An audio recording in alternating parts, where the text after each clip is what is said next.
그럼 평소에 케이팝을 즐겨 들으시나요? 우리 감독님은? 저처럼 SM 바였나요? 바 정도는 아니고요. 하츠투 하츠 혹시 아세요? 제가 서울민예총회라는 문화예술단체에 있는데, 아, 그러시군요.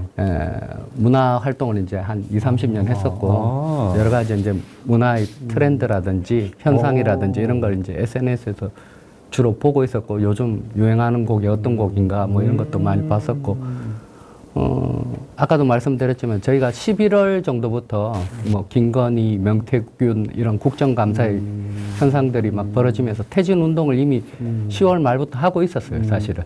네, 계엄이 터지기 전부터도.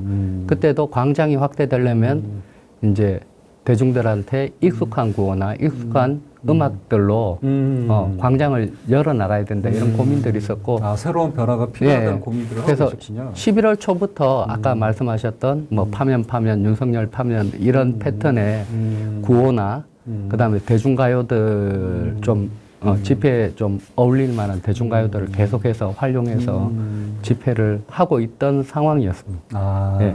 이전에도 이제 변화가 필요하다고 생각하셨고, 네. 그래서 시민들과 더 호흡하기 위한 그런 퍼포먼스들을 계속 진행해 오고 있던 과정 중에 이날, 뭐 아까 말씀하신 것처럼, 이 상황을 어떻게 해야지 동력이 이룰 수도 있는데, 뭐 이런 고민들을 하는 회의 중에, 이분들 놓치면 안 된다. 잡아야지 하면서 튼 곡이 아마 다시 만난 세계가 아닌가라는 생각이 드는데요. 그 박민주님은 제가 꿈속에서도 만나야 될 정도로 각인되어 있는 분인데 어떻게 한참이 들리죠. 그 한참. 무대로 올라가시게 됐는지 그 과정이 어땠는지 궁금합니다. 네. 그 흐름은 제가 2022년부터 사회운동 활동가로 지냈는데 거의 윤석열의 임기랑 비슷해요. 2022년 4월부터 함께 하셔. 네, 서울에 원래 지방에 그러세요. 지방 사람인데 올라와서 윤석열 임기를 함께 보내면서 뭐 윤석열과 관련된 그런 집회들을 많이 해왔고 그 와중에 이태원 참사 투쟁을 같이 하면서 가족분들이랑 맨날 행진하고 국회로 막 서울 시청광장에서 국회까지 막 4시간, 5시간을 막 행진하고 뭐 집회 사회도 그렇게 300 추모 대회, 300일 추모 대회 사회도 보고 하면서 다양한 의제의 집회, 행진, 사회 등등을 보게 되었습니다. 네, 그 흐름에서 지금까지. 그러니까 윤석열 정권의 폐해를 직접 그냥 붕괴하시고 참여하고 계셨고 윤석열 정권 타도를 소위 말해서 일망타진을 위해서 예비적으로 활동하고 계셨는데 이렇게 바랐죠. 변곡점이 하나 생긴 것이다. 뭐 이런 말씀이신 것 같습니다. 네. 그 중에서도 저는 이 라임하고 이 바이브가 한번 직접 한번 좀 들려주시죠. 그 파병 관련해서 너무 제가 감명 깊게 여러분 녹음하셨다가 사용하시면 좋을 것 같습니다. 하나요? 네. 하나, 둘, 셋. 파면 윤석열 파면. 네. 아니 제가 이 응원봉 이거 흔들면서 50견이 나왔습니다 제가. 저도 이제 응원봉을 저는 6개나 샀었어요. 근데 뭐 응원봉 얘기 나중에 나오니까 다시 또 얘기를 하겠고요. 이 구호는 이 리듬을 살리는 건 그냥 노래를 따라가신 건가요? 아니면 본인이 이렇게 뭐 창작의 고통이 좀 있으신 거였나요? 그 구호는 원래 막 케이팝이나 이런 집회에 뭐 좀 적용하고 이렇게 하는 과정들이 있었는데 김지호 팀장님이 한번 그 야구장에 꽂혀가지고 야구장 구호를 주시는 거예요. 운동권 구호에서 격식화된 구호에서 야구장 구호로 다 바꾸자 이렇게. 살아있는 현장의 구호로 바꾸세요. 그래서 음악도 막 나아갈 때가 됐는데 뭐 그거랑 뭐야 음악이랑 이런 걸 막 준비해서 막 알려주시는 거예요. 그런데 저는 약간 구호만 외치면 좀 밋밋하겠다. 혹시 좀 음악을 깔아도 괜찮겠냐 이렇게 말씀을 드리면서 그때 선곡했던 게 위플래시였는데 위플래시는 이건데 이걸로 응원봉으로 그렇게 하면서 이제 그럼 탄핵 플리라고 하죠. 그런 것들을 막 윤석열 퇴진, 윤석열 퇴진 이런 플리들을 녹음을 했었어요. 네, 직접 휴대폰 녹음기로 녹음을 그 카뱅이 심기업 선생님이랑 둘이 네 이렇게 옆자리거든요. 사무실 옆자리여서 관람객분이 막 웃으시고 둘이서 이렇게 녹음을 하고 그거 하면서 이제 구호 연습이 많이 된 거죠. 그래서 뭐 윤석열 퇴진 끊어서 퇴진 이렇게 말을 너무나도 이게 속이 선동이 잘 되는 거예요.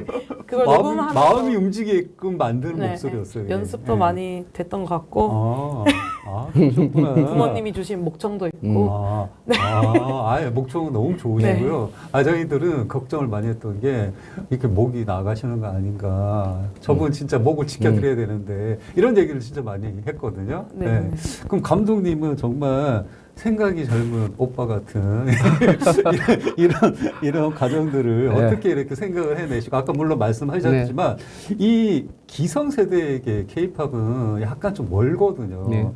제 또래 친구들만 해도 케이팝을 듣는 게 아니라 영웅님을 이렇게 이렇게 존경하고 애창하고 이러는데 어떻게 이렇게 사고의 전환이 있으셨는지 가정들을 좀 설명해 주십시오.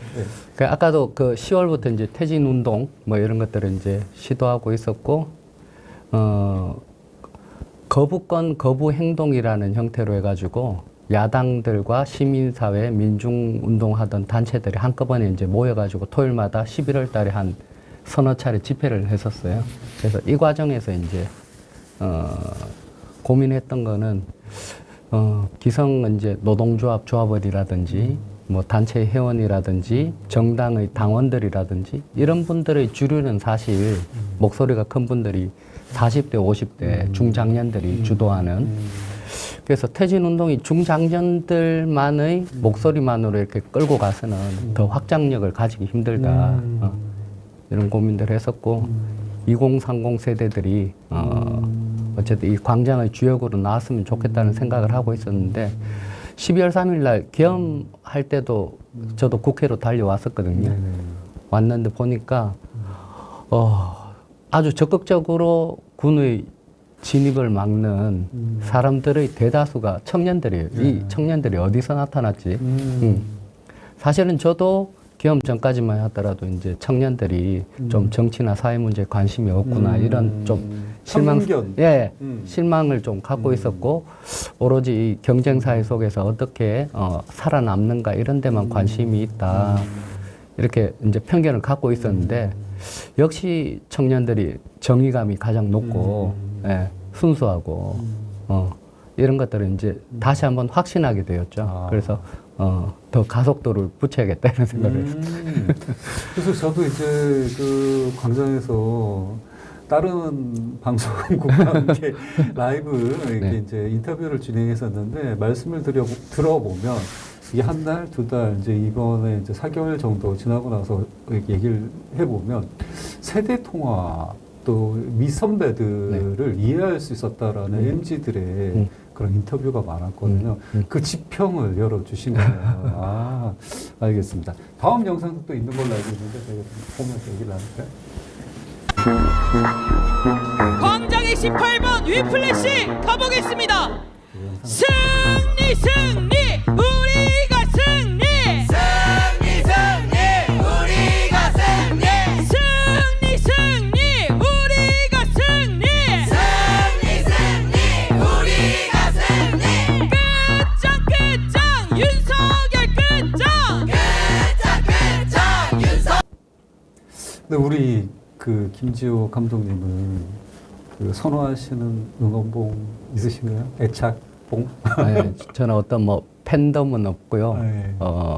한 1월 달인가? 제 단체의 동지들이죠. 동지들이 제 이름으로 된 응원봉을 하나 만들어 주셨는데 차마 들고 나오지는 못했습니다. 저 같은 바로 저의 감정기를 드러내기 위해서 과감하게 들고 나갔을 텐데, 아쉽습니다.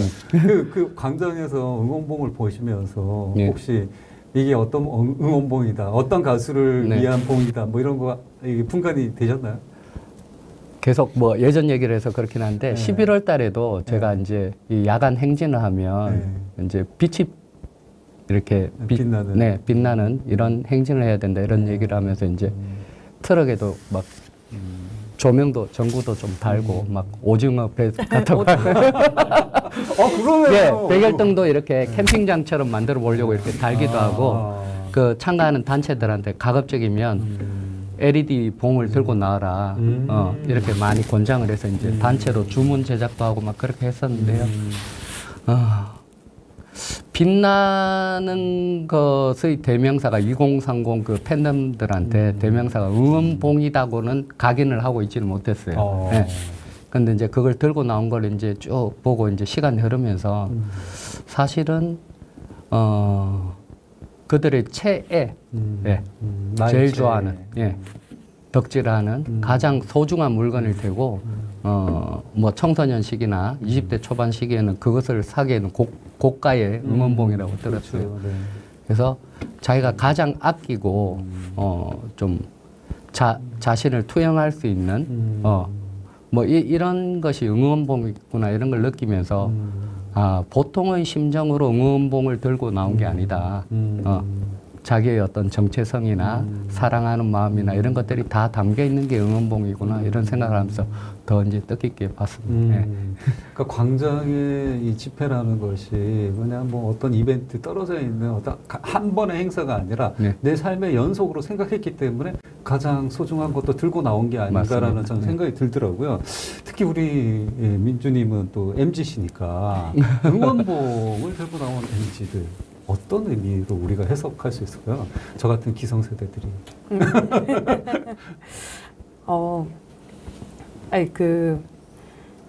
저는 MZ라는 말이 조금 청년이라고 해야 될까요? 조금 그러니까 기존에 지금 응원봉 세대 이전에 MZ라고 얘기하는 거는 되게 풍자가 많이 됐잖아요. 쉽게 포기하고 힘든 거 싫어하고 부정적인 이미지. 개인 집단을 싫어하고 개인을 더 챙기려고 하는 그런 모습들이 이제 MZ라고 많이 표현이 됐는데 이번에 응원봉으로 많이 나오게 된 어쨌든 혁명의 주역이 되면서 그런 MZ의 어쨌든 그런 편견들을 많이 깰 수 있어서 되게 좋았다고 생각하고 이분들이 왜 이제 팬덤 문화를 좋아하는지에 대한 좀 고민이 필요할 것 같아요. 누군가를 사랑하고 지키고 싶고 이제 제일 그런 팬덤 문화도 좀 되게 안전하게 사랑할 수 있는 그런 공간을 함께 만들고 또 커뮤니티도 생기고 그런 현상 그런 지점들에 있어서 좀 청년들이 응원봉도 많이 가지게 되고 그런 팬덤 문화를 좋아하게 되고 그게 광장에까지 나오게 된 거 아니냐. 우리가 청년들이 바라는 게 이제 그런 지향이지 않겠냐. 저도 그렇게 이해를 하고 있고 그래서 아무래도 그런 의미를 갖고 있는 것 같습니다. 가만히 돌이켜보면 각 시대별로 그 예전에는 뭐 남진, 뭐 나훈아, 뭐 이런 이제 구도도 있었고 또 그 이후에 또 뭐 그런 것도 있었고 뭐 트로이카 시대라 잘 모르겠지만 그러니까 누군가에게 그 스타들에게 열정적으로 그 열정을 쏟아붓는 그 시기가 있는 것이고 그게 폄하의 대상이 절대 아닌데 어느 순간 우리가 이제 아이돌, 뭐 케이팝 이런 것들이 전 세계에 우리 국가를 알리고 정말 뭐 그런 존재로 생각하는 반면에 덕질을 하는 MZ들을 향해서는 약간의 안 좋은 시선을 갖고 있었던 측면도 있었는데 그것을 달리 볼 수 있는 계기도 되지 않았나 이런 말씀을 해주신 것 같아요.